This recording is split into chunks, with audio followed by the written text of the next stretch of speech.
Now we're going to look at a different form of a series here called a p-series. A p-series looks like this. It's the sum of a fraction from 1 to infinity that's in the form 1 over n to the p, where p is some positive integer. So this could be n to the second, n to the third, n to the first, something like that. Okay.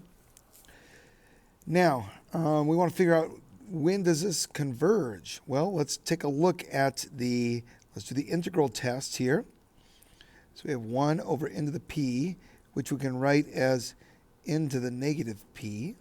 And we're going to do that from 1 to b.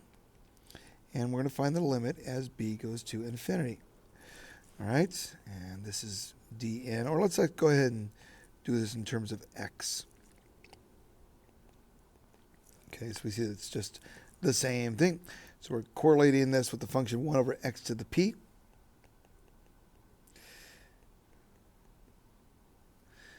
Does this converge? Well,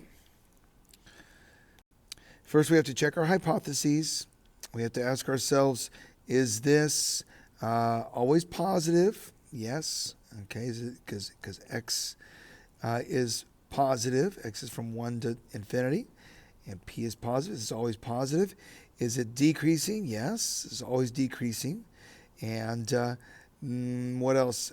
Is it continuous? It is continuous for all x values bigger than 1. Actually, bigger than 0, technically.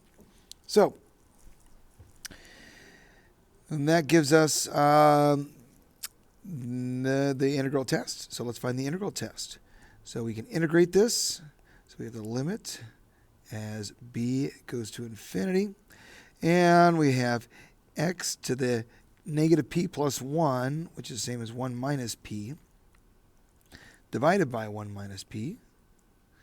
And we're going to evaluate that from 1 to b. And so that gives us the limit as b goes to infinity of b. Well, you know what? Let's go ahead and factor out. Let's factor out this 1 minus p, because that's a constant. We can pull that out. And so we have b to the 1 minus p minus 1 to the 1 minus p, which as b goes to infinity, so this right here is, going to infinity. If p is 1, because remember it's a positive integer, so it could be 1 or bigger. If p equals 1, then this is undefined, because we have 1 over 1 minus 1 times b to the 1 minus 1. Well, we have 1 minus 1 on the bottom here, so that does not exist. So this doesn't work for p equals 1. But if p is greater than 1, then we have, this is going to be 1 over 1 minus p, which will be a negative number, times b to the 1 minus p, which is a negative number. So we can rewrite this as 1 over 1 minus p. And since that exponent is negative, so we got 1 over the absolute value of 1 minus p, we could say. And as p goes to infinity, this goes to 0. So this converges. So we've just proven that this converges for p greater than 1. All right. So this p series, so far we know it converges for p greater than 1. Okay. And again, this series, you can see right here, we got 1 over 1 to the p, 1 over 2 to the p, 1 over 3 to the p, so on and so forth. That'll converge. Well, what if p is 1? So that'd be 1 over n to the first. Well, that's what we call our harmonic series here.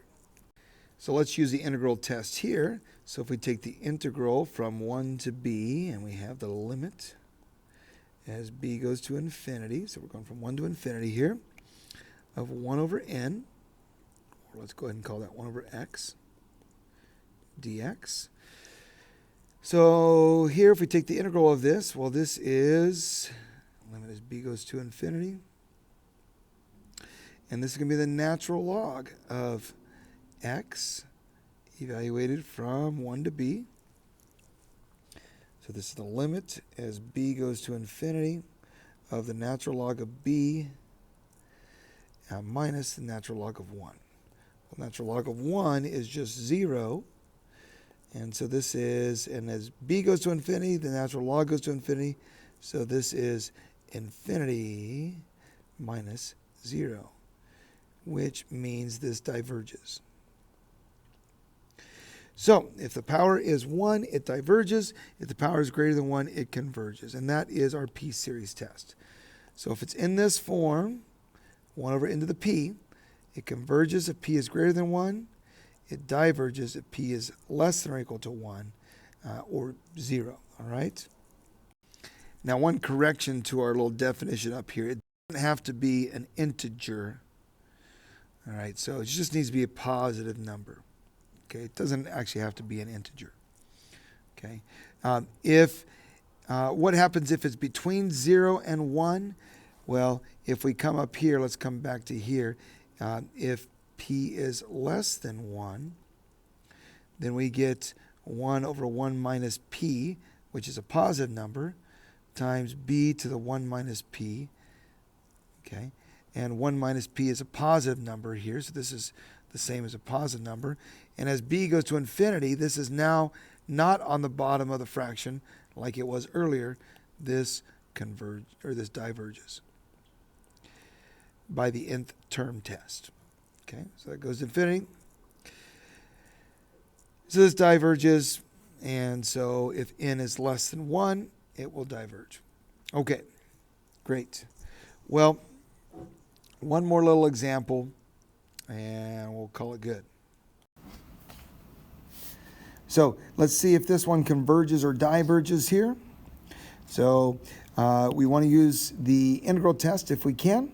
And so we got to check, is this always positive for values bigger than 2? Yes. Is it always decreasing as n goes to infinity? Yes, this is decreasing.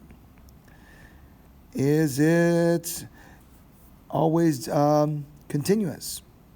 Yes, it is, for n bigger than 0. All right.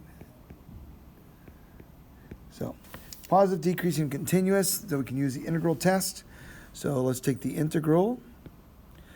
I'm going to go 1 to infinity. We'll just do this as a limit. And let's do 1 over x, natural log of x, dx. Going to use some u substitution. Let's let u be the natural log of x. So du is 1 over x dx. Okay. So we can rewrite this, the limit as b goes to infinity. And we're going to rewrite our integral. Now, actually, I caught one thing here. This has got to be 2, and that changes things because we run into a problem if that's not the case. So we got to take the natural log of, we're going to plug 2. These are x values. Plug those in to get u values. And so we get the natural log of 2. And we get the natural log of b when we plug b into there. And this expression becomes 1 over u du. Okay? Now we have the limit as b goes to infinity. Let's use our fundamental theorem of calculus here. Integral of 1 over u is natural log of u, or the antiderivative. And we're going from u equals natural log of 2 to u equals natural log of b. And we have the limit as b goes to infinity of the natural log of infinity, of b, sorry, not infinity yet, minus the natural log of 2. All right, well, we don't care. This is a constant. I don't care what that is too much. But this diverges. So this goes to infinity. So this whole thing diverges. So what that means is that the series diverges by the integral test. Okay? And that's how we use the integral test. So again, we got to check to make sure it's positive, decreasing, and continuous before we can use that test there. All right. So P series, once again, P series is in this, got to be in this form, and it converges if P is greater than 1, diverges if it's between 0 and 1.